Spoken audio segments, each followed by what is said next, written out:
सद्गुरु। अगर मैं बुद्ध कहूं तो आज ज्यादातर लोग गौतम बुद्ध के बारे में सोचते हैं। गौतम अकेले बुद्ध नहीं थे, उनसे पहले भी कई थे, उस समय भी कई थे और उनके बाद भी कई थे। बुद्ध उसका नाम नहीं है, उनका नाम गौतम सिद्धार्थ था। वह बुद्ध बन गए। भू शब्द का अर्थ बुद्धि या बुद्धि है। जो अपनी बुद्धि से ऊपर है वह बुद्ध है। संसार में शायद कोई ऐसा व्यक्ति नहीं होगा जिसने गौतम का नाम न सुना हो। हालांकि कई बुद्ध हुए हैं, उनका नाम जीवित है। वह महानतम आध्यात्मिक तरंगों में से एक रहे हैं और संभवतः ग्रह पर सबसे सफल आध्यात्मिक शिक्षक हैं। अपने जीवन काल में उनके पास 40,000 भिक्षु थे और भिक्षुओं की यह सेना आध्यात्मिक लहर लाने के लिए निकली थी। उन्होंने ऐसा कुछ भी नया नहीं किया, लेकिन उन्होंने समाज को उसी तरह से आध्यात्मिकता प्रदान की जैसे वह काम करता है। उस समय तक दुनिया के उस हिस्से में आध्यात्मिक प्रक्रिया केवल संस्कृत भाषा में ही पेश की जाती थी और संस्कृत केवल एक निश्चित समुदाय के लोगों के लिए ही उपलब्ध थी। दूसरों को इसे सीखने से रोक दिया गया क्योंकि इस भाषा को ईश्वरीय कुंजी के रूप में देखा जाता था।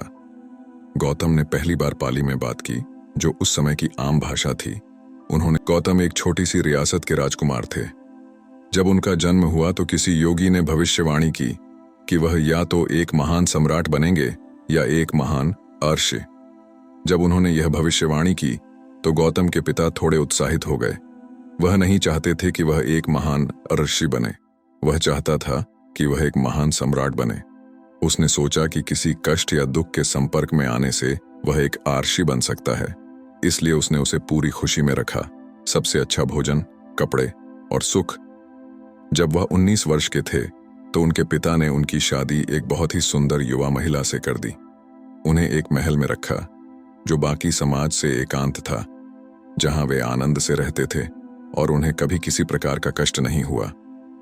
एक दिन गौतम ने सोचा कि वह शहर के चारों ओर घूमेंगे, इसलिए उन्होंने अपने सारथी से उन्हें शहर के पार ले जाने के लिए कहा। जब वह जा रहा था तो उसे एक बूढ़ा आदमी दिखाई दिया। उसने अपने जीवन में कभी कोई बूढ़ा आदमी नहीं देखा था। उनके पिता ने उन्हें इन सब से बचाया था। उन्होंने कहा, उसे क्या हुआ? सारथी ने कहा, ओह, वह तो एक बूढ़ा आदमी है। यह कैसे होता है? उसने पूछा। उन्होंने कहा, हर कोई एक दिन बूढ़ा हो जाता है। उसने अपनी ओर देखा। वह एक अच्छा युवक था। क्या मैं भी? उन्होंने कहा, हाँ, हर कोई बूढ़ा हो जाता है। यदि वे लंबे समय तक जीवित रहते हैं तो वे बूढ़े हो जाते हैं। यह उनके लिए एक एहसास था कि मैं ऐसा बन जाऊंगा। तभी उसने सड़क पर एक आदमी को पड़ा हुआ देखा जो किसी चीज से बीमार था, उठ नहीं पा रहा था और बहुत पीड़ा में था। उसने कहा, रुको, यह आदमी क्या है? वह क्या कर रहा है? उन्होंने कहा, ओह, दुर्भाग्य से वह बीमार है। इसका क्या मतलब है? उन्होंने कहा, शरीर कभी कभी बीमार हो जाता है। यह किसी को भी हो सकता है। मैं एक राजकुमार, यह मेरे साथ हो सकता है। यह तो किसी के भी साथ घटित हो सकता है। फिर उसने देखा, ओह, मैं ऐसा बन सकता हूं। इससे वह पूरी तरह परेशान हो गए थे। फिर वे आगे बढ़े और उन्होंने एक अंत्येष्टि देखी। वे एक आदमी का शव ले जा रहे थे। उस आदमी को क्या हुआ? ओह, वह अभी मर गया, बस इतना ही। इसका क्या मतलब है? ऐसा बिना किसी अपवाद के हर किसी के साथ होता है। फिर उसने कहा, मैं क्या कर रहा हूं? बस खाना, मौज मस्ती और बकवास। मैं अपने साथ क्या कर रहा हूं? वह अपने आप में उथल पुथल में डूब गया। अचानक राजकुमार बनना और इस महल की खुशियां उसके लिए अलग हो गईं। वह सोचने लगा, इस सब का मतलब क्या है? यह शरीर बूढ़ा हो जाएगा, यह बीमार हो सकता है और यह निश्चित रूप से मर जाएगा। मैं अपना पूरा जीवन इसमें क्यों लगा रहा हूं? लेकिन तब तक उनका एक नवजात लड़का हो चुका था। वह इस प्यारी पत्नी और इस प्यारे छोटे बच्चे को नहीं छोड़ सकता था। उन्होंने संघर्ष किया और संघर्ष किया। तब तक 1.25 साल से कुछ ज्यादा का समय बीत चुका था। जब छोटा लड़का 1.5 साल का हो गया तो उससे रहा नहीं गया। आधी रात में बिना किसी को बताए वह चोरों की तरह महल से बाहर निकल गया और हमेशा के लिए चला गया। वह खोज में निकला, मैं इस जीवन के बारे में सच्चाई जानना चाहता हूं। यह वह समय है जब भारत में विभिन्न विद्यालयों की स्थापना की गई थी। एक समय में उनके पास काम करने के 1800 से अधिक विभिन्न तरीके थे। योग के 1800 विभिन्न प्रकार थे। यह वैसा ही है जैसे आज चिकित्सा विज्ञान का होता जा रहा है। 25 साल पहले यदि आप चिकित्सीय जांच कराना चाहते थे तो आपको केवल अपने पारिवारिक डॉक्टर की आवश्यकता होती थी। आज आपके शरीर के हर अंग के लिए एक डॉक्टर मौजूद है। इसी तरह यौगिक प्रणाली के साथ भी ऐसा ही हुआ। लोग विभिन्न प्रकार की छोटी छोटी चीजों में विशेषज्ञता हासिल करने लगे। जब विशेषज्ञता एक निश्चित बिंदु को पार कर जाती है तो यह हास्यास्पद हो जाती है। योग के साथ यही हुआ। इसने उस बिंदु को पार कर लिया जहां योग की 1800 विभिन्न विशेषज्ञताएं हुईं। तभी पतंजलि आए और इस अंतहीन रूप से बढ़ रहे विस्तार को कम करने के लिए योग सूत्र में सब कुछ समाहित कर लिया। जब गौतम आए वह पतंजलि के बाद का समय था, लेकिन फिर भी कई चीजें थीं। वह एक स्कूल से दूसरे स्कूल जाते रहे और उन्होंने समाधि के 8 अलग अलग रूपों का पालन किया। उसने देखा कि ये सभी अद्भुत अनुभव थे, लेकिन फिर भी इससे उसे मुक्ति नहीं मिली। इस स्थिति में उन्होंने समाना के रूप में चलना शुरू कर दिया, जो एक निश्चित प्रणाली है जहां उनका मूल अभ्यास यह है कि वे कभी भोजन नहीं मांगेंगे। वे भोजन की तलाश में नहीं जाते, क्योंकि वे जीवित रहने की मूल प्रवृत्ति को हराना चाहते हैं। समाना सिर्फ पैदल चलते थे, कभी खाना नहीं मांगते थे। लेकिन संस्कृति संवेदनशील थी। यदि वे किसी आध्यात्मिक व्यक्ति को चलते हुए देखते तो लोग घर पर खाना बनाते और उसके पीछे दौड़ते, और जहां भी वह होता उसकी सेवा करते, क्योंकि वे जानते थे कि वह भोजन नहीं मांगेगा। यदि तुम आज समाना बन गए तो तुम स्वयं मौत के मुंह में चले जाओगे। उन दिनों लोग उनकी साधना के प्रति संवेदनशील थे और प्रतिक्रिया देते थे, इसलिए देश भर में हजारों समाना घूम रहे थे। गौतम समन हो गए। भले ही आप भोजन नहीं मांग रहे हों, आप किसी कस्बे के पास चल सकते हैं ताकि भोजन आ सके। लेकिन गौतम ने इसे बहुत गंभीरता से लिया और चलते बने। वह केवल हड्डियां और खाल की थैली बनकर रह गया। फिर वह एक स्थान पर आया जहां निरंजना नामक नदी थी। अभी लगभग 18 से 20 इंच पानी था और वह उसमें उतर गया। नदी के आधे रास्ते में उसके पास पार करने की ऊर्जा नहीं थी। वहां एक मृत शाखा थी और उसने बस उसे पकड़ रखा था। उसके पास अगला कदम उठाने की ताकत नहीं थी। लेकिन वह ऐसा आदमी नहीं है जो जाने दे। वह कायम रहा। हम नहीं जानते कि कब तक। शायद 2 मिनट का समय था। जब आप इतनी कमजोरी महसूस कर रहे हों तो वो 2 मिनट कई सालों जैसे लग रहे होंगे। फिर जैसे जैसे वह आगे बढ़ता गया उसे एहसास हुआ, वह क्या है जिसके लिए मैं प्रयास कर रहा हूं? वह क्या है जिसके लिए मैं पूरे देश में भटक रहा हूं?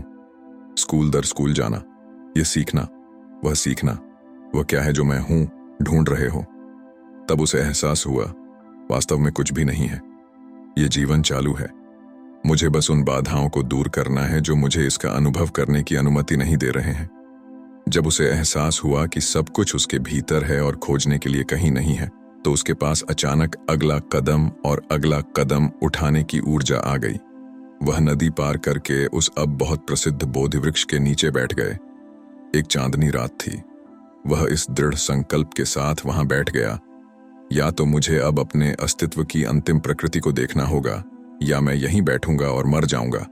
जब तक मैं यह नहीं जान लेता, मैं अपनी आंखें नहीं खोलूंगा। एक बार उन्होंने यह संकल्प कर लिया कि आपके भीतर क्या है, यह एक क्षण में जान लिया जा सकता है। जब उन्होंने देखा कि आपको प्राप्ति के लिए विशेष रूप से कुछ भी करने की आवश्यकता नहीं है, तो वे पूरी तरह से प्रबुद्ध हो गए। और चांद चमक रहा था। उन्होंने कई सालों से ठीक से खाना नहीं खाया था। वह 4 साल तक एक समाना थे और उन्होंने 5 शिष्यों को इकट्ठा किया था। इन लोगों ने सोचा वह असली है, क्योंकि वह नहीं खाता है, वह वास्तव में कठोर है। और अब उन्होंने देखा कि वह कुछ उत्साहपूर्ण स्थिति में है और वे उसके चेहरे पर रोशनी देख सकते थे। तब वे उसकी आंखें खोलने और उपदेश देने की प्रतीक्षा कर रहे थे। उसने आंखें खोलीं, उनकी ओर देखा, मुस्कुराया और बोला, कुछ बनाओ, चलो खाते हैं। वे पूरी तरह निराश थे। उन्होंने सोचा उसने इसे खो दिया है। वे 4 साल तक उनके साथ चले, जब उनके पास यातना के अलावा कुछ नहीं था। लेकिन जब उन्हें ज्ञान प्राप्त हुआ तो उन्होंने उन्हें छोड़ दिया, क्योंकि वे कुछ गंभीर सुनना चाहते थे। लेकिन उन्होंने कहा, कुछ बनाओ, चलो खाते हैं, हम अपना समय बर्बाद कर रहे हैं। एक दिन बुद्ध बनने के बाद गौतम एक पेड़ के नीचे जाकर बैठ गए। इसलिए नहीं कि एक पेड़ बैठने के लिए सबसे अच्छी जगह है, बल्कि इसलिए कि वह उस समय की एकमात्र अचल संपत्ति थी। हर जगह इतनी इमारतें नहीं थीं। कड़ी धूप में बैठने की बजाय पेड़ के नीचे बैठना एक सुखद स्थान था। अपने व्यापार में अत्यंत निपुण एक ज्योतिषी स्नान के लिए नदी पर आया और उसने नदी तट पर एक पदचिह्न देखा। ऐसे अवलोकन हैं जिनके माध्यम से किसी के पैरों की स्थिति को देखकर कोई भी सटीक अनुमान लगा सकता है कि वह क्या करेगा। उसने देखा कि यह एक सम्राट के पदचिह्न है जिसे दुनिया पर शासन करना चाहिए। फिर उसे आश्चर्य हुआ कि ऐसा व्यक्ति जंगल के निकट इस दुर्गम स्थान पर क्यों होगा, और उसने पदचिह्न का अनुसरण किया, यह सोचकर कि वह एक सम्राट से मिलेगा। तभी उन्होंने गौतम नामक साधु को एक पेड़ के नीचे बैठे हुए देखा। उसने यह देखा और सोचा, या तो मेरा ज्योतिष बिल्कुल गलत हो गया है, या मुझे मूर्ख बनाया जा रहा है, या मैं किसी प्रकार के मतिभ्रम में हूं। यहां क्या हो रहा है? वह गौतम के पास गया और पूछा, आप कौन हैं? गौतम ने कहा, मैं कोई नहीं हूं, मैं बस कुछ नहीं हूं, लेकिन आपके पास सम्राट के पैर हैं, आपको दुनिया जीतनी चाहिए। गौतम ने कहा, मैं ऐसा करूंगा, लेकिन विजय प्राप्त करके नहीं। आप दुनिया को दो तरीकों से हासिल कर सकते हैं, या तो विजय से या समावेश से। दोनों ही तरीकों से कोई ना कोई चीज आपकी हो जाती है, लेकिन यदि आप विजय प्राप्त करके आगे बढ़ते हैं तो यह हमेशा आपकी गर्दन में दर्द रहेगा। यदि आप शामिल कर लें तो यह जीवन का बहुत बड़ा संवर्धन बन जाएगा। उन्होंने कहा, मैं दुनिया का सम्राट हूं। ज्योतिषी ने कहा, आप साधु हैं, आपके पास कुछ भी नहीं है। मेरे पास कुछ भी नहीं है और मैं कुछ भी नहीं हूं, इसीलिए सब कुछ मेरा है। कुछ नहीं होने का मतलब यह नहीं है कि आप किसी काम के नहीं हैं। जब आप कुछ नहीं हैं तो इसका मतलब है कि आप सर्वसमावेशी हो गए हैं। यदि आप कुछ हैं तो इसका मतलब है कि आप केवल वही हो सकते हैं। यदि आप कुछ नहीं हैं तो आप जैसे चाहें वैसे हो सकते हैं। यह ज्योतिषी बैठ गया और बोला, आप साधु हैं, आपके पास कुछ भी नहीं है, ऊपर से आप कहते हैं मैं कुछ भी नहीं हूं और सब कुछ मेरा है। ये क्या है? गौतम ने कहा, तुम आओ, मेरे पास तुम्हारे लिए एक रास्ता है। तुम जीवन की भविष्यवाणियां करने में व्यस्त हो, मेरे पास एक योजना है। आप जीवन के बारे में भविष्यवाणियां करते हैं क्योंकि आप कोई योजना बनाने में असमर्थ हैं। यही कारण है कि आप भविष्यवाणियों पर निर्भर रहते हैं। यदि आप एक योजना बनाने और उसे क्रियान्वित करने में सक्षम हैं तो आप भविष्यवाणियों पर निर्भर नहीं रहेंगे। गौतम ने कहा, आप व्यस्त हैं अनुमान करना, मैं यहां हूं, मेरे पास एक योजना है। आओ, मेरी योजना का हिस्सा बनो, हम कुछ और करेंगे। भारत में जब आपके माता पिता या दादा दादी की मृत्यु हो जाती है तो क्या करना है, इसकी एक विस्तृत व्यवस्था है। ऐसा हुआ कि एक आदमी मर गया और उसका बेटा यह सुनिश्चित करना चाहता था कि उसके पिता स्वर्ग जाएं। कस्बे में कई ट्रैवल एजेंट हैं जो स्वर्ग के लिए टिकट बुक करते हैं। वह ट्रैवल एजेंट से ट्रैवल एजेंट के पास गया और हर कोई बुकिंग लेने को तैयार था, लेकिन किसी के पास कंफर्म टिकट नहीं था। लेकिन वह अपने पिता के लिए कंफर्म टिकट चाहते थे। तब उसे पता चला कि उस दिन गौतम बुद्ध स्वयं शहर में थे। एक प्रबुद्ध व्यक्ति का मतलब है कि उसके पास भगवान के साथ एक हॉटलाइन है। यदि वह स्वयं तुम्हारे पिता की सिफारिश करता है तो तुम्हारे पिता बिना द्वार पर रोके सीधे स्वर्ग चले जाते हैं। इसलिए वह उसकी तलाश में निकल पड़ा। गौतम नगर के बाहर एक विशाल तालाब के सामने एक पेड़ के नीचे बैठे थे। वह गया और उनके पैरों पर गिर पड़ा और मगरमच्छ की तरह उनके पैर पकड़ लिए और कहा, मेरे पिता एक अच्छे इंसान थे और उनका निधन हो गया। मैं चाहता हूं कि आप यह सुनिश्चित करें कि वह स्वर्ग जाएं। उन्हें ऊपर जाना चाहिए, नीचे नहीं। इससे पहले कि गौतम अपना मुंह खोल पाते उन्होंने कहा, आपको ना नहीं कहना चाहिए। भारत में एक परंपरा है कि यदि कोई आपके पास आकर अनुरोध करता है, मैं आपसे कुछ पूछने जा रहा हूं, तो आपको मना नहीं करना चाहिए। इसका मतलब है कि आप ना नहीं कह सकते क्योंकि वह इसके लिए बहुत बेताब है। आपके पास कोई विकल्प नहीं है। तो गौतम ने कहा, अब मैं क्या कर सकता हूं? तुमने पहले ही मुझ पर यह प्रतिबंध लगा दिया है, मैं मना नहीं कर सकता। ठीक है, तुम एक काम करो, घर वापस जाओ, 4 बजे नदी में स्नान करना। सुबह एक मिट्टी का बर्तन लेना और उसमें आधा पत्थर और आधा मक्खन भरना, उसे कपड़े से बांधना और यहां ले आना और हम देखेंगे कि हम तुम्हारे पिता के लिए क्या कर सकते हैं।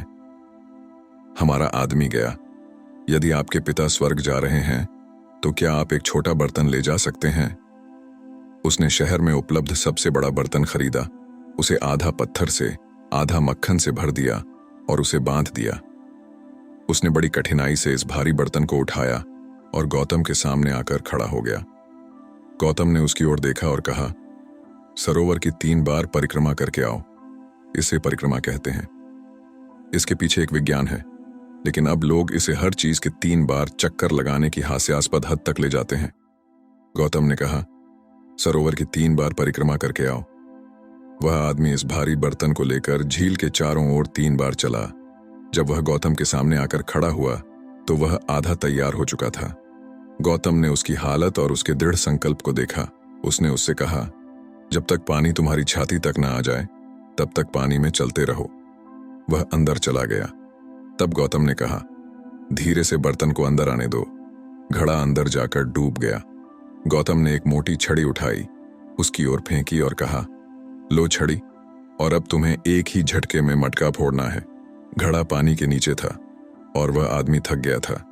इसे एक ही झटके में तोड़ना एक मुश्किल काम है, लेकिन तुम्हारे पिता स्वर्ग जा रहे हैं, क्या तुम हार मान सकते हो? वह वहीं खड़ा रहा और तैयार हो गया। उस आदमी ने उन सभी देवताओं के बारे में सोचा जिन्हें वह जानता था और उसने अपनी सांसें रोक लीं। तब गौतम ने कहा, अगर तुम इसे एक ही झटके में तोड़ोगे तो पत्थर सतह पर आकर तैरने लगेंगे, मक्खन डूब जाएगा, फिर तुम्हारे पिता ने इसे बनाया है। एक ही झटके में मटकी टूट गई और मक्खन ऊपर आ गया। उन्होंने इस अपवित्रीकरण को देखा। मक्खन ऊपर आ गया, अब क्या करें? उसने गौतम की ओर देखा। गौतम ने कहा, उन्होंने इसे नहीं बनाया। जब पत्थर आने वाले थे तो मक्खन आ गया और वह आदमी पूरी तरह से निराश हो गया। फिर वह घूमा और वापस चलने लगा। जैसे ही वह पानी से बाहर आने लगा, उसका दिमाग काम करने लगा। वह गौतम के पास आया और पूछा, आपने कहा था कि मक्खन डूब जाएगा और पत्थर तैरेंगे, ये कैसे संभव है? प्रकृति के नियम ऐसे हैं कि केवल पत्थर डूब सकते हैं, मक्खन केवल तैर सकता है। क्या आपने मुझे धोखा दिया? गौतम ने कहा, ओह, अब जब आप प्रकृति के नियमों के बारे में इतना जानते हैं तो समस्या क्या है? यदि आपके पिता मक्खन की तरह हैं तो वह ऊपर जाएंगे, यदि वह पत्थर की तरह हैं तो वह नीचे जाएंगे। मैं क्या कर सकता हूं इसके बारे में क्या करें, और आप इसके बारे में क्या कर सकते हैं? आप बहुत थके हुए लग रहे हैं, घर जाओ और सो जाओ। एक आदमी था, लोगों ने उसका नाम अंगुलीमाल रखा। उसके साथ कुछ घटित हुआ, उसे लगा कि समाज उसके साथ अन्याय कर रहा है और वह क्रोधी व्यक्ति बन गया। जब आप युवा होते हैं तो आप सोचते हैं कि सब कुछ आपके लिए अनुचित है, इसलिए वे समाज से बहुत नाराज हुए और उन्होंने एक प्रतिज्ञा ले ली। इस शहर में जो उसके साथ अन्याय हुआ था, वह 101 लोगों को मारने और उनकी एक उंगली काटकर उसे अपने गले में माला के रूप में पहनने वाला था। वह यही करता रहा। उसे जंगल में रखा गया था, लेकिन कई अन्य स्थानों पर जाने का यही रास्ता था। लोग इस ओर जाने से घबराते थे। कुछ ही वर्षों में उसने 100 लोगों की हत्या कर दी। वह तो बस अपनी हवस मिटाने के लिए एक और चाहता था। एक दिन गौतम बुद्ध इस शहर में आए। अब तक क्योंकि वह इन उंगलियों की माला पहनता था, वे उसे अंगुलीमाल कहते थे। इसका मतलब है जो उंगलियों को अपनी माला के रूप में पहनता है। अपनी प्रतिज्ञा पूरी करने के लिए उसे बस एक और उंगली की जरूरत थी। गौतम आए और उन्हें उसी रास्ते से जाना था। लोगों ने कहा, इस ओर मत जाओ, ये कोई आदमी नहीं है, ये एक जानवर है। ये कोई ऐसा व्यक्ति नहीं है जिसके पास जाकर आप शिक्षा दे सकें या उसे ध्यानमग्न कर सकें। मत जाओ, क्योंकि वह केवल एक और जीवन चाहता है। हम नहीं चाहते कि आपका भी वैसा ही हो। तब गौतम ने कहा, अगर मैं नहीं जाऊंगा तो कौन जाएगा, और वह अधूरा रह जाएगा। उसे बस एक और उंगली की जरूरत है, मुझे जाने दो। तो वह चला गया। अंगुलीमाल एक चट्टान पर बैठा था और उसने इस साधु को चुपचाप आते देखा। अब तक वह अपनी प्रतिष्ठा का आनंद ले रहा था। लोग उससे डरते थे और उसे यह अच्छा लगता था। इनके नाम मात्र से ही लोग कांप उठते हैं। तो वहां चट्टान पर बैठकर उसने इस भिक्षु को यह बताने के लिए दहाड़ लगाई कि मैं यहां हूं और यह तुम्हारा अंत आ रहा है। गौतम ने उसकी ओर देखा और चेहरे पर मुस्कान लेकर चुपचाप चलता रहा। उन्हें यह पसंद नहीं आया। आमतौर पर जब लोग उसे देखते या सुनते तो अपनी जान बचाने की चाहत में इधर उधर भागते। उसे वह पसंद आया। यह आदमी बस चल रहा था। वह चट्टान से कूद गया और उसके सामने आकर खड़ा हो गया और बोला, तुम कौन हो और क्या आप जानते हैं मैं कौन हूं? उन्होंने अपनी माला सभी उंगलियां दिखाईं। क्या आप मेरे बारे में जानते हैं? गौतम ने कहा, ठीक है, मैंने आपके बारे में बहुत कुछ सुना है, इसके बारे में क्या? और वह चलता रहा। तुम्हें क्या लगता है कि तुम कहां जा रहे हो? जब मैं तुमसे बात कर रहा हूं तब भी तुम जा रहे हो। गौतम ने कहा, मेरा जाना तो बहुत पहले ही बंद हो गया था। हम आ चुके हैं। आप ही हैं जो कहीं जाने की कोशिश कर रहे हैं। तब अंगुलीमाल हंसा। उन्होंने कहा, बकवास, तुम निश्चय ही एक पागल आदमी हो। मैं तो खड़ा हूं और तुम कहते हो कि मैं जा रहा हूं। आप चल रहे हैं और आप कहते हैं कि आप नहीं जा रहे हैं। तुम्हारे साथ क्या गलत है? गौतम ने कहा, मैं बहुत समय पहले आ गया हूं, मुझे कहीं भी नहीं जाना है। आप ही हैं जो कहीं जाने की कोशिश कर रहे हैं, लेकिन तुम्हें नहीं पता कि वहां कैसे जाना है। तुम्हें मेरी उंगली चाहिए या तुम्हें मेरी गर्दन चाहिए? आपके पास पहले से ही उंगलियां हैं, आप मेरा सिर लटका सकते हैं और यह हार के लिए एक अच्छा पेंडेंट होगा। क्योंकि मेरा काम हो गया, मैं आ गया हूं। इससे कोई फर्क नहीं पड़ता कि मैं शारीरिक रूप से यहां हूं या नहीं। आप जो चाहते हैं वो कर सकते हैं। मारने का मजा तभी है जब वे डरे हुए हों और मरना नहीं चाहते हों। जब कोई मरना चाहता है और उसे कोई परवाह नहीं है तो इस आदमी को मारने से क्या फायदा? और ऐसा लगता है कि अगर वह इस आदमी को मार भी दे तो भी उसकी 101 जन्मों की वासना पूरी नहीं होगी, क्योंकि यह आदमी उसे सुख नहीं देता है। फिर उसने कहा, रुको, तुम मुझे बताओ कि यह किस बारे में है। आप चल रहे हैं और आप कह रहे हैं कि आप आ गए हैं और आप नहीं चल रहे हैं। मैं हिल नहीं रहा हूं और आप कहते हैं कि मैं हिल रहा हूं। आप अपने तरीके से पूर्णता की तलाश कर रहे हैं। वही नौजवान, मैं पूर्ण हूं। यही बड़ा अंतर है और तुम मेरी जान ले सकते हो। अगर तुम्हें लगता है कि तुम संतुष्ट हो जाओगे तो ऐसा करो, क्योंकि मेरा काम लोगों को संतुष्ट करना है। यदि यह इतनी आसानी से होने वाला है कि बिना किसी उपदेश के केवल मेरा गला काटने से तुम्हारी पूर्ति हो जाएगी, तो बस करो। समस्या क्या है? तब अंगुलीमाल उनका शिष्य बन गया। गौतम ने कहा, तुम्हें उस नगर में जाना चाहिए जहां से तुमने 100 लोगों को मार डाला है। गौतम के भिक्षुओं को बिक्कस कहा जाता था। बिक्कू का शाब्दिक अर्थ भिखारी होता है। उन्होंने उसे एक पीला कपड़ा और एक भिक्षा पात्र दिया। उन्होंने कहा, जाओ शहर में कुछ खाने की तलाश करो। एक छोटे शहर में 100 लोगों की मौत का मतलब है कि लगभग हर परिवार ने इस आदमी के कारण किसी को खो दिया है। अंगुलीमाल एक भिक्षु के रूप में शहर में आया। लोगों ने यह देखा और वे भयभीत हो गए। वे नहीं जानते थे कि वह क्यों आया है। वे सब अपनी छतों पर जाकर खड़े हो गए, क्योंकि उन्हें डर था कि वह क्या करेगा। फिर जब उन्होंने देखा कि वह वश में हो गया है, वह पहले जैसा खूंखार आदमी नहीं रहा, तो उन्होंने उस पर पत्थर फेंकना शुरू कर दिया। क्योंकि प्रत्येक परिवार ने उसके लिए किसी को खो दिया था, तो उसने जारी रखा। पत्थर उस पर लगे और उसके पूरे शरीर से खून बह रहा था। फिर जब पत्थर अब कुछ ज्यादा हो गया तो गौतम आए और लोगों को रुकने के लिए कहा और कहा, यह वही आदमी नहीं है, यह आदमी मेरा ही विस्तार है। तुम मुझ पर पत्थर फेंक रहे हो, अभी रोको। इस आदमी को मारने का कोई मतलब नहीं है, क्योंकि इस आदमी को बहुत कठिन तरीके से एहसास हुआ है। अब आप इस आदमी को मारकर इसे बर्बाद नहीं कर सकते। अंगुलीमाल एक सितारा शिष्य बन गया और पूरे देश में जाकर बुद्ध के जीवन जीने और जानने के तरीके का प्रचार किया। लेकिन वे उसे अंगुलीमाल कहते रहे, क्योंकि वह उन उंगलियों को अपने गले में पहनता था। आनंद का गौतम से वास्तविक रिश्ता उसका चचेरा भाई था। जब गौतम ने लोगों को भिक्षु बनने की दीक्षा देनी शुरू की तो आनंद ने आकर कहा, मैं भी भिक्षु बनूंगा, लेकिन अगर मैं आपका शिष्य बनूं तो मैं एक शर्त रखूंगा और आपको सुनना होगा, क्योंकि मैं आपका बड़ा भाई हूं। मैं आपका शिष्य बनने जा रहा हूं, लेकिन मैं हमेशा आपके साथ रहूंगा। आप मुझे कभी किसी काम पर नहीं भेजेंगे। मैं हमेशा आपकी परछाई बनकर रहूंगा। गौतम ने ऊपर देखा और कहा, यह आप पर निर्भर है, मुझे कोई समस्या नहीं है। यदि आप शिष्य बनना चाहते हैं और कोई शर्त रखना चाहते हैं, तो आपको शिष्य बनने का स्वाद कभी नहीं मिलेगा। जिस क्षण आप कोई शर्त रखते हैं, आपने जीवन की सभी संभावनाओं को नष्ट कर दिया है। गौतम हंसे और बोले, ठीक है। जब उसकी यह शर्त थी तो उसने शर्त पूरी कर दी। उसे कोई दिक्कत नहीं है। एक बार गौतम ने अपनी पत्नी से मिलने का फैसला किया, जिसे उन्होंने 8 साल से अधिक समय से नहीं देखा था। वह आधी रात को चला गया था, जब उसका बच्चा बहुत छोटा शिशु था। यशोदा बहुत स्वाभिमानी महिला थी। वह इस बात से बहुत आहत हुई कि वह आधी रात को बिना कुछ कहे चला गया। उसने राज्य, अपने बेटे, अपनी पत्नी को छोड़ दिया और बिना कुछ कहे चला गया।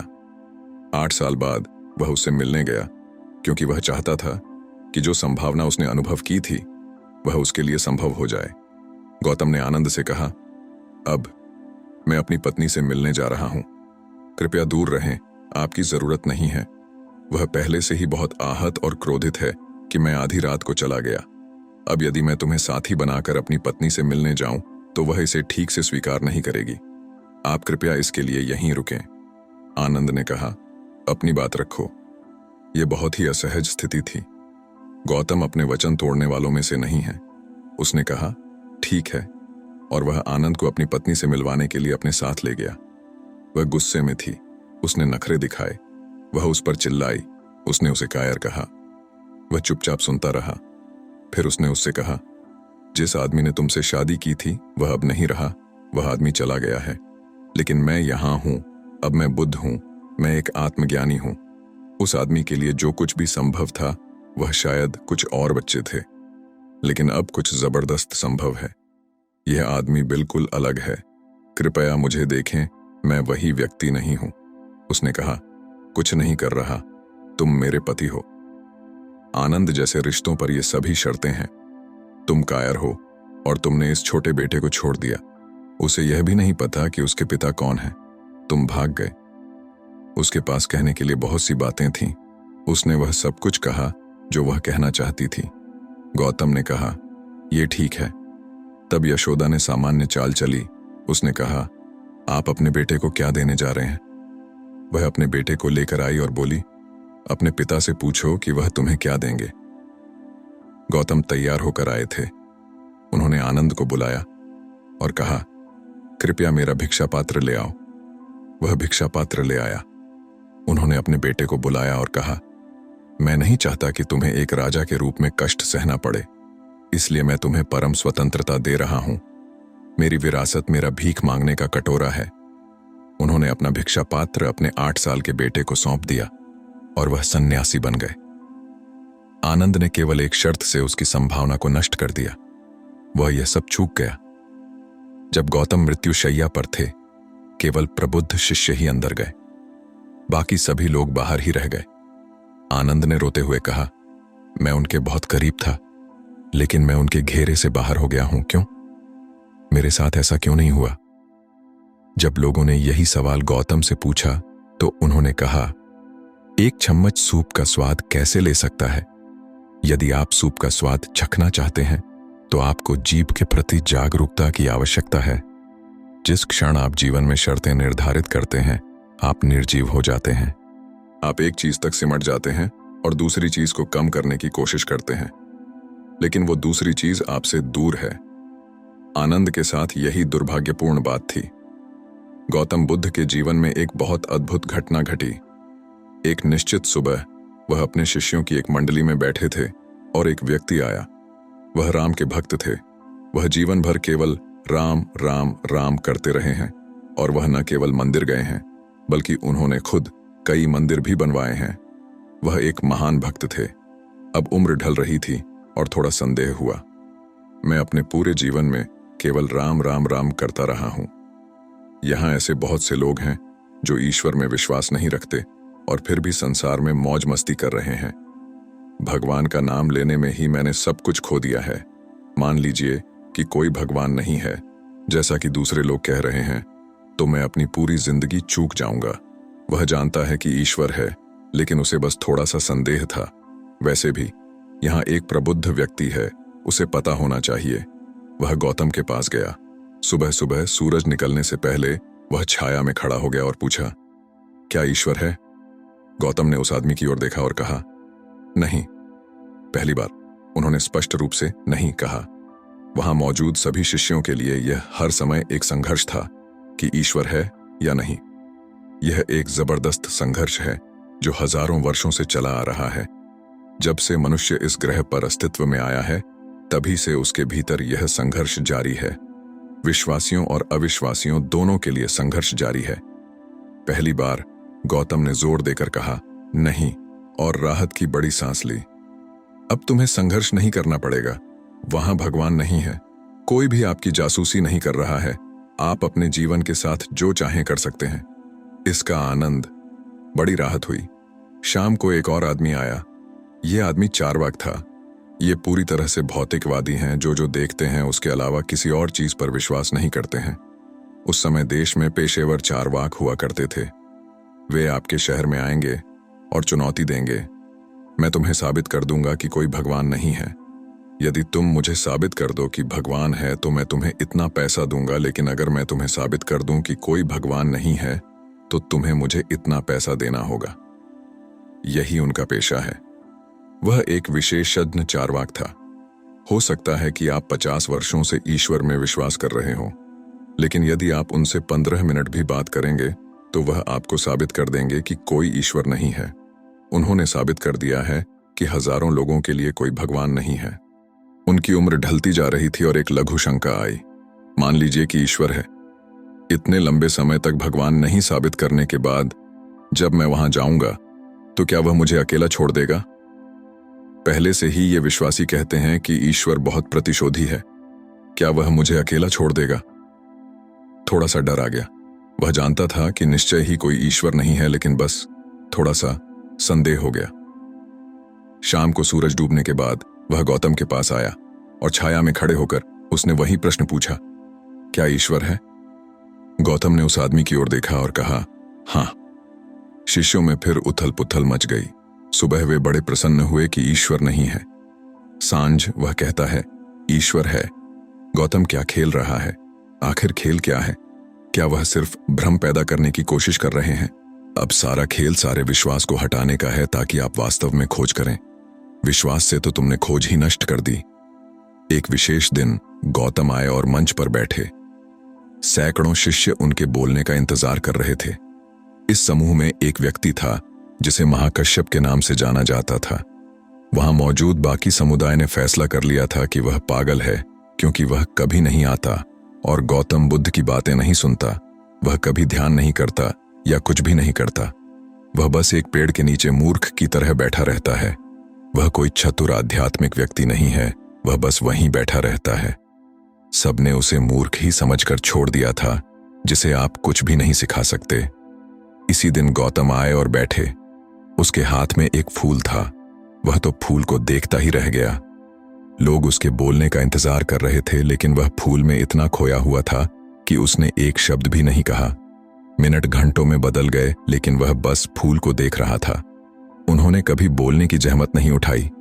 अचानक महाकाश्यप हंसने लगे। वह खिलखिलाकर हंसा। तब गौतम ने महाकाश्यप और बाकी भीड़ की ओर देखा और कहा, जो मैं शब्दों में दे सकता हूं वह मैंने तुम्हें दे दिया है।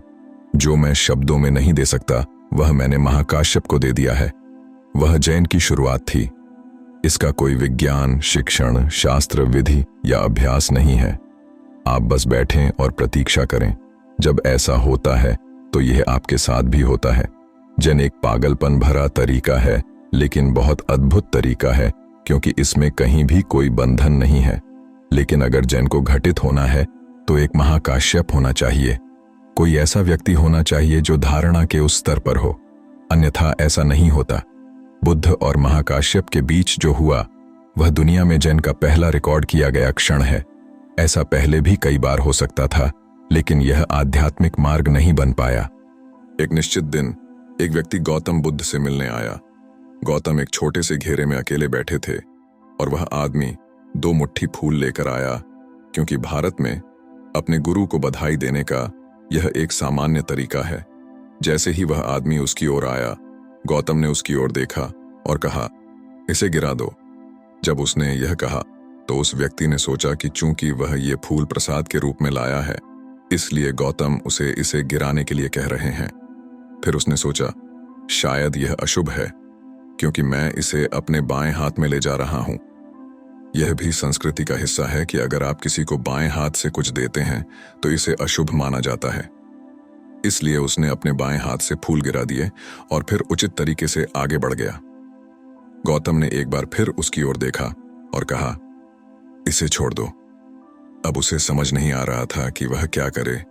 फूलों में क्या खराबी थी। उसने बाकी फूल गिरा दिए।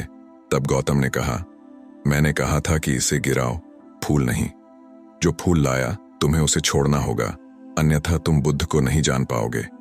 तुम आओगे, तुम झुकोगे, तुम सुनोगे और तुम जाओगे, लेकिन तुम नहीं जानोगे कि एक प्रबुद्ध व्यक्ति के साथ रहने का क्या मतलब है। आप इस संभावना को पूरी तरह से चूक जाएंगे। यदि आप अपने जीवन में बिल्कुल नया आयाम जोड़ना चाहते हैं तो आपको उसे छोड़ना होगा, कुछ और नहीं। अपना काम, परिवार या यह और वह छोड़ना, इसका कोई मतलब नहीं है। अभी जिसे आप मैं कहते हैं वह केवल विचारों, भावनाओं, राय और विश्वास प्रणालियों का एक बंडल है। यदि आप उसे नहीं छोड़ते हैं तो नई संभावना कहाँ है? क्या आप बस पुरानी चीजों को कुछ अतिरिक्त चीजों से सजाने की कोशिश कर रहे हैं? इससे कोई मदद नहीं मिलने वाली। यह चीजों को और अधिक कठिन बनाने वाला है। लेकिन अगर आप बस कहते हैं इसे गिरा दो, तो यह नहीं गिरता है। इसलिए ऐसी विधियां और प्रक्रियाएं लाई जानी हैं ताकि यह गिरना घटित हो। गौतम और उनके शिष्य लगातार एक गांव से दूसरे गांव और एक शहर से दूसरे शहर जा रहे थे। वे जहां भी जाते थे उनके साथ कम से कम 2000 से 3000 भिक्षु होते थे। ये सभी वो लोग थे जो भीख मांगकर खाते थे। भारत एक ऐसी संस्कृति है जहां यदि कोई आध्यात्मिक व्यक्ति आपके दरवाजे पर आता है और भोजन मांगता है, भले ही आपके अपने बच्चों ने नहीं खाया हो, तो आपको पहले उसे खाना देना होगा। जब लोग ऐसे थे तो हर बार जब वह 2000-3000 भिक्षुओं के साथ किसी शहर में प्रवेश करता था तो अचानक ग्रामीणों पर दबाव बन जाता था। इसलिए उसने नियम बनाया कि वे किसी भी स्थान पर 3 दिन से अधिक न रुकें ताकि लोगों पर बोझ न पड़े। उसने राज्य, अपने बेटे, अपनी पत्नी को छोड़ दिया और बिना कुछ कहे चला गया। 8 साल बाद वह उससे मिलने गया क्योंकि वह चाहता था कि जो संभावना उसने अनुभव की थी वह उसके लिए संभव हो जाए। गौतम ने आनंद से कहा, अब मैं अपनी पत्नी से मिलने जा रहा हूं, कृपया दूर रहें, आपकी जरूरत नहीं है। वह पहले से ही बहुत आहत और क्रोधित है कि मैं आधी रात को चला गया। अब यदि मैं तुम्हें साथी बनाकर अपनी पत्नी से मिलने जाऊं तो वह इसे ठीक से स्वीकार नहीं करेगी। आप कृपया इसके लिए यहीं रुकें। आनंद ने कहा, अपनी बात रखो। यह बहुत ही असहज स्थिति थी। गौतम अपने वचन तोड़ने वालों में से नहीं है। उसने कहा, ठीक है, और वह आनंद को अपनी पत्नी से मिलवाने के लिए अपने साथ ले गया। वह गुस्से में थी। उसने नखरे दिखाए। वह उस पर चिल्लाई। उसने उसे कायर कहा। वह चुपचाप सुनता रहा। फिर उसने उससे कहा, जिस आदमी ने तुमसे शादी की थी वह अब नहीं रहा। वह आदमी चला गया है, लेकिन मैं यहां हूं। अब मैं बुद्ध हूं। मैं एक आत्मज्ञानी हूं। उस आदमी के लिए जो कुछ भी संभव था वह शायद कुछ और बच्चे थे, लेकिन अब कुछ जबरदस्त संभव है। यह आदमी बिल्कुल अलग है। कृपया मुझे देखें, मैं वही व्यक्ति नहीं हूं। उसने कहा, कुछ नहीं कर रहा, तुम मेरे पति हो। आनंद जैसे रिश्तों पर ये सभी शर्तें हैं। तुम कायर हो और तुमने इस छोटे बेटे को छोड़ दिया। उसे यह भी नहीं पता कि उसके पिता कौन है। तुम भाग गए। उसके पास कहने के लिए बहुत सी बातें थीं। उसने वह सब कुछ कहा जो वह कहना चाहती थी। गौतम ने कहा, यह ठीक है। तब यशोदा ने सामान्य चाल चली। उसने कहा, आप अपने बेटे को क्या देने जा रहे हैं? वह अपने बेटे को लेकर आई और बोली, अपने पिता से पूछो कि वह तुम्हें क्या देंगे। गौतम तैयार होकर आए थे। उन्होंने आनंद को बुलाया और कहा, कृपया मेरा भिक्षा पात्र ले आओ। वह भिक्षा पात्र ले आया। उन्होंने अपने बेटे को बुलाया और कहा, मैं नहीं चाहता कि तुम्हें एक राजा के रूप में कष्ट सहना पड़े, इसलिए मैं तुम्हें परम स्वतंत्रता दे रहा हूं। मेरी विरासत मेरा भीख मांगने का कटोरा है। उन्होंने अपना भिक्षा पात्र अपने 8 साल के बेटे को सौंप दिया और वह सन्यासी बन गए। आनंद ने केवल एक शर्त से उसकी संभावना को नष्ट कर दिया। वह यह सब चूक गया। जब गौतम मृत्युशैया पर थे, केवल प्रबुद्ध शिष्य ही अंदर गए। बाकी सभी लोग बाहर ही रह गए। आनंद ने रोते हुए कहा, मैं उनके बहुत करीब था, लेकिन मैं उनके घेरे से बाहर हो गया हूं। क्यों? मेरे साथ ऐसा क्यों नहीं हुआ? जब लोगों ने यही सवाल गौतम से पूछा तो उन्होंने कहा, एक चम्मच सूप का स्वाद कैसे ले सकता है? यदि आप सूप का स्वाद चखना चाहते हैं तो आपको जीभ के प्रति जागरूकता की आवश्यकता है। जिस क्षण आप जीवन में शर्तें निर्धारित करते हैं, आप निर्जीव हो जाते हैं।